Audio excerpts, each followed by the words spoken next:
As a nutritionist, it amazes me how much controversy there seems to be around diet and around nutrition. And I can only say it's because there are so many agendas.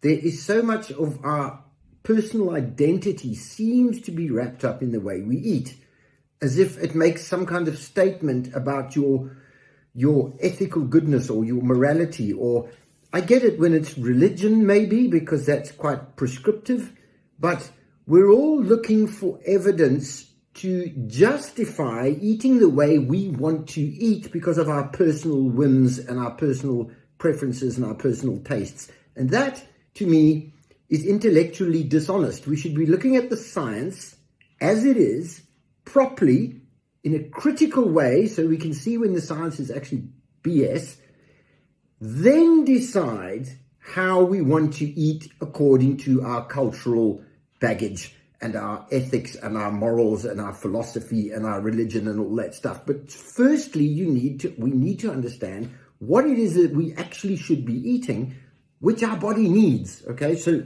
we're talking about nutrition here. We're not talking about whether you are in some way superior to the next person because you don't eat this or you don't eat that. That's just idiotic.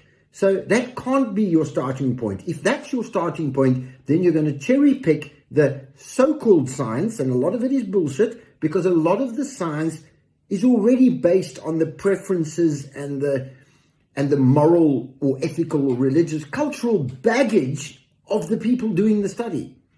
So there are studies out there that I've looked at that are just not scientific at all, and they are misleading, and I don't know if it's always deliberate. Certainly think a lot of the time it is. There are big money interests in this. There is big food. There is big pharma.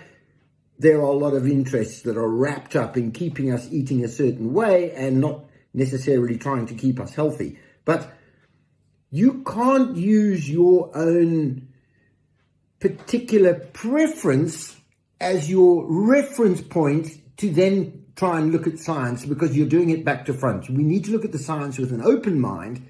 And even if it tells us something we don't like, at least it's telling us something. We can then decide how we're going to handle that. So it just amazes me how wrapped up we get in our cultural baggage. And I understand that it's difficult to look past that, but we at least need to keep an honest mind and try to look past that if we're going to understand the science.